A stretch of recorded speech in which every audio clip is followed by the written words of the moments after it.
ഇത് നമ്മളെ ഈത്തപ്പഴം നാരങ്ങ അച്ചാറാണ് കേട്ടോ. Lemon dates. സൂപ്പർ സാധനമാണ്, അടിപൊളിയാണ്. ഇതാണ്ട് ഇന്നിപ്പം ചോറിലൂടെ നമ്മൾ കഴിക്കാൻ പോകും. പൊളിയാണ് കേട്ടാ. പിന്നെ നമ്മുടെ ഇത് തൈര് കത്തിരിക്ക ഫ്രൈ. പിന്നെ നമ്മളെ ചിക്കൻ വറുത്ത് വറ്റൽമുളകൊക്കെ വറുത്തത്, അതും കപ്പയും. അതാണ് ഇന്നത്തെ സ്പെഷ്യൽ. തൈര് കറിയാണ് എനിക്ക് സ്പെഷ്യൽ. പിന്നെ ചമ്മന്തിപ്പൊടിയുണ്ട്, അത് ചമ്മന്തി ഉണ്ട്, നല്ല കറിയാണ് കേട്ടോ.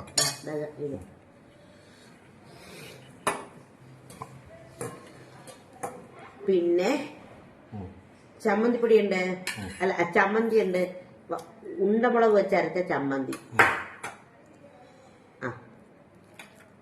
എല്ലാം.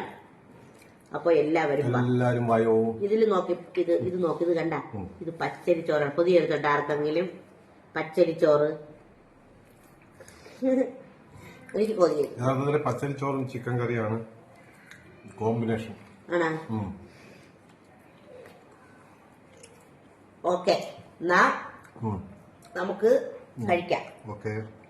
ഹായ്, ഞായറാഴ്ച അല്ലേ, നമുക്ക് റെസിപ്പി ഉണ്ടാക്കാം. സൺഡേ വീഡിയോ ആണ്. സൺഡേ വീഡിയോയിലെ ഒരു റെസിപ്പി ഉണ്ടാക്കാം. ഞാൻ പറഞ്ഞില്ല എന്റെ വീൽ ചെയറൊക്കെ പോയത് ഓണാവുന്നില്ല. അപ്പൊ നമുക്ക് വീഡിയോ തുടങ്ങാം. വളരെ നീണ്ടു പോകണമെന്ന് പറയുന്നു വീഡിയോ. നമുക്ക് ഒരു കമന്റ് വന്നു, വീഡിയോ ഇത്രയും നീണ്ടു പോകരുത് എന്ന്. അപ്പൊ നമുക്ക് എന്റെ സ്റ്റിക്ക് വന്നില്ല. സ്റ്റിക്ക് വരാത്തത് കൊണ്ട് തന്നെ എനിക്കൊരു വെക്കാനൊന്നും ഒരു ഇടമില്ല. അപ്പൊ എല്ലാ ഞായറാഴ്ചയും പോലെ തന്നെ ഒരു പ്രത്യേകിച്ച് വലിയ കാര്യങ്ങളൊന്നുമില്ല. ഇന്ന് നമ്മള് ചെയ്യാൻ പോകുന്നത് ചിക്കൻ തന്നെ. മീൻ കിട്ടുന്നില്ല. അപ്പൊ നമ്മള് 100 പേരെ ചിക്കൻ വാങ്ങിക്കുന്നു, കറി വയ്ക്കുന്നു. നമ്മള് പിന്നെ എന്താണ് 100-150 ചിക്കൻ വാങ്ങിച്ചിട്ട് 2 ദിവസം എടുക്കും. കാരണം നമുക്ക് അത്രയൊക്കെ മതി ചിക്കൻ, കുറച്ച് മതി. 250-300 ഗ്രാമൊക്കെ നമ്മൾ വയ്ക്കുന്നത് കേട്ടോ. അപ്പൊ എല്ലാവരും നമുക്ക് ഞാൻ ചിക്കൻ കഴിയുമ്പോൾ എല്ലാം ഒന്നും എടുക്കുന്നില്ല കേട്ടോ, കുറച്ച് എടുക്കും. അമ്മയ്ക്ക് വരുന്ന ഉള്ളി പൊളിക്കുന്നത് അതൊക്കെ പിന്നെ കാണിക്കാം, അപ്പുറത്തോട്ടിരിക്കുന്നു. അതുകൊണ്ടാണ്. ഇത് മല്ലി, വറ്റൽമുളക്, പെരിഞ്ചീരകം. ഇതിനെ നമുക്ക് വറുത്തെടുക്കാം. വറുത്ത് നല്ല മണത്തിൽ വറുത്തെടുക്കണം. ഈ 3 ഐറ്റംസ് മാത്രം കേട്ടാ. വറ്റൽമുളക്, പെരിഞ്ചീരകമാണ് ഈ സൈഡില്, മല്ലിയാണ് വറ്റൽമുളകോട് ചേർത്തിരിക്കുന്നത്. ഞാൻ ഇങ്ങനെ പിടിച്ചിരിക്കുന്നതുകൊണ്ടാണ്. ഇനി നമുക്ക് വറുത്തിട്ട് കാണാം. അവിടെ വെച്ച് വറക്കും കേട്ടാ. വീഡിയോ നീണ്ടു പോകണ്ടാത്തത് കൊണ്ട് ഇത് നമ്മള് സ്മോളായിട്ട് എടുക്കാം കേട്ടോ. വറുത്തിട്ട് നമുക്ക് കാണാം കേട്ടാ. വറ്റൽമുളക്, മല്ലി, പെരിഞ്ചീരകം ഇത്രയും വറുത്തെടുത്തിട്ടുണ്ട്. മല്ലി, വറ്റൽമുളകും പെരിഞ്ചീരകവും കൂടെ വറുത്തെടുത്ത് ഇത് തണുക്കുമ്പോൾ നമുക്ക് പൊടിച്ച് അരച്ചെടുക്കാം. അരിഞ്ഞ് തൈരിലിടാൻ പോവുകയാണ്. ഇവിടെ വെട്ടമില്ല കേട്ടാ. കത്തിരിക്ക അരിഞ്ഞ് ഫ്രൈ ചെയ്ത് തൈരിലിടും. ചോറ്റുപാത്രത്തിൽ കാണിക്കാതല്ല. നമ്മളെ വറ്റൽമുളകും മല്ലിയും പെരിഞ്ചീരകവും കൂടെ അരച്ചെടുത്തതാണ്. ഇതിനിപ്പോൾ നമ്മളുടെ ഒരു 100-300 ഗ്രാം ചിക്കൻ ഉണ്ടെന്ന് തോന്നുന്നു, അതിലോട്ട് ചേർക്കും. ഓക്കെ, ഞാൻ എല്ലാം പെരട്ടി വെച്ചിട്ട് കാണിക്കാവേ. എല്ലാം കൂടെ അമ്മച്ചി ചിക്കന് പെരട്ടില്ല, അപ്പം ഞാൻ തന്നെ പെരട്ടും. ഈ ചെറിയ ഉള്ളിയും ഈ അരപ്പും ചിക്കനിലിട്ട് പെരട്ടിയിട്ട് കാണിക്കാവേ. ചിക്കൻ കഴുകി വെച്ചിട്ടുണ്ട്. ഒഴിച്ചോ. അരപ്പ് അതി ഒഴിക്കുകയാണ്. പെരട്ടുന്നത് ഞാൻ പെരട്ടിക്കൊള്ളാം കേട്ടാ. അരപ്പ് ഈ ചെറിയ ഉള്ളിയും കൂടെ ഇട്ട് ഇളക്കി ഉപ്പും ഇട്ട് ഇപ്പം കാണിക്കാം. അരപ്പ്, ചിക്കൻ, ഉള്ളി. ഇനി അരപ്പ് കലക്കിയ വെള്ളം എടുത്ത് കളഞ്ഞിട്ടുണ്ട്, അതിപ്പോൾ ചേർക്കൂല കേട്ടാ. പച്ചവെള്ളം എടുക്കൂലേ. അപ്പം നമുക്ക് അതെല്ലാം കഴിഞ്ഞ് കാണാം. ഇവിടെ ചെറിയ ഉള്ളി, ചിക്കൻ, അരപ്പ്. ഇനി ഇതിനെ പെരട്ടി എടുക്കട്ടെ. കുറച്ച് ഉപ്പൂടെ ഇട്ട് പെരട്ടി എടുക്കട്ടെ. പെരട്ടി വെച്ചിരിക്കുകയാണ്. ഇതൊരു കുറച്ച് നേരം അവിടെ ഇരിക്കട്ടെ. അപ്പം നമുക്ക് അടുത്തത് നോക്കാം. ആദ്യം തന്നെ നമുക്ക് ഒരു പാത്രം വെച്ച് കൊടുത്ത് അതിൽ വെളിച്ചെണ്ണ ഒഴിക്കാം. മതി. ഇതിലേക്ക് നമുക്ക് കത്തിരിക്ക പറക്കി വെച്ച് കൊടുക്കാം. കത്തിരിക്ക ഫ്രൈ ചെയ്തെടുക്കാം. വെച്ചിട്ടുണ്ട്. ഇതിനെ നമുക്ക് ഫ്രൈ ചെയ്യാം. തിരിച്ചിടുമ്പോൾ നമ്മൾ ഒരുപാട് എണ്ണ ഒഴിച്ചിട്ടില്ല. എണ്ണ ഒരുപാട് ഒഴിച്ചിട്ട് ചെയ്താൽ കുറച്ചും കൂടെ രുചിയായിരിക്കും. നമ്മൾ ഒരുപാട് എണ്ണ ഒഴിച്ച് കൊടുത്തിട്ടില്ല. ഓക്കെ,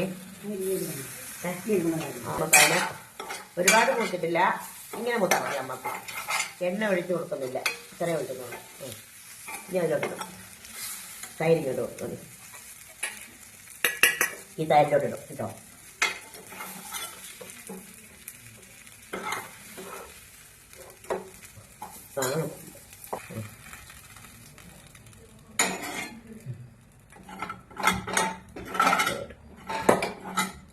ആ പാത്രം വെച്ചു കൊടുത്ത് കുറച്ചേ കഴുകിയുള്ള ഫ്രൈ ചെയ്തതിൽ തന്നെ മതി.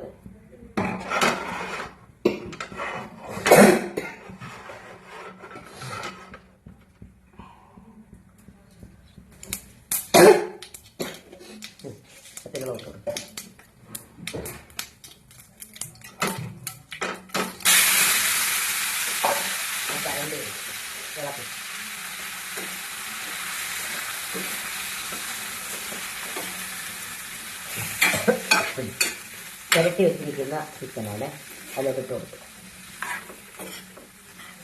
ഓക്കെ, ഇത് നമുക്ക് നല്ലപോലെ ഇളക്കി അത് ഉള്ളി ഇരിക്കുന്ന എടുത്തേക്കണേ. ഇത് നമുക്ക് ഇളക്കി നല്ലപോലെ തീ കൂട്ടി വെച്ച് ഈ വെള്ളം ഒന്ന് വറ്റിക്കാം. തീ കൂട്ടി വെച്ച് വെള്ളം വറ്റിക്കാം. ചിക്കനിൽ നിന്ന് ഇറങ്ങുന്ന വെള്ളം വറ്റണം. ഇപ്പം മഞ്ഞപ്പൊടി ഇടാൻ മറന്നുപോയതാണ്. നമ്മൾ ചൂടുവെള്ളത്തിന്റെ അരപ്പ് കലക്കി വെച്ചിട്ടുണ്ട്, ബാക്കി അതിൽ കലക്കി വെക്കാം. കറിവേപ്പില ഇട്ട് കൊടുക്കാം.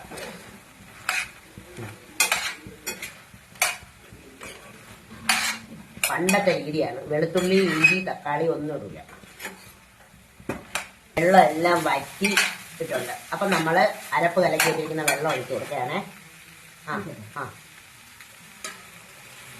ഇനി കുറച്ച് വെള്ളം കൂടെ ഒഴിച്ച് നമ്മൾ ഇതിനെ വേവിക്കും.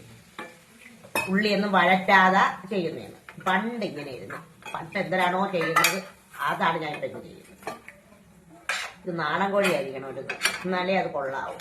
പിന്നെ ഇതിനെ നമ്മളിപ്പോൾ ഇങ്ങനെ വെച്ചത് അഡ്ജസ്റ്റ് ചെയ്യേ. വേണ്ട, ചെറിയ തീ വെച്ച് ഇവിടെ വെക്കും. ഉപ്പൊക്കെ നോക്കി ചെറിയ തീ വെച്ച് ഇവിടെ വെച്ചിരിക്കും. അങ്ങനെ ഇരിക്കട്ടെ.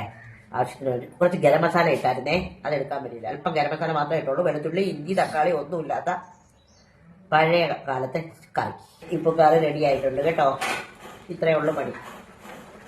പഴയ രീതിയിലുള്ള ചിക്കൻ കറി പണ്ട് ഇങ്ങനെയാണ് ചെയ്തിരുന്നത്, അതാണിത്.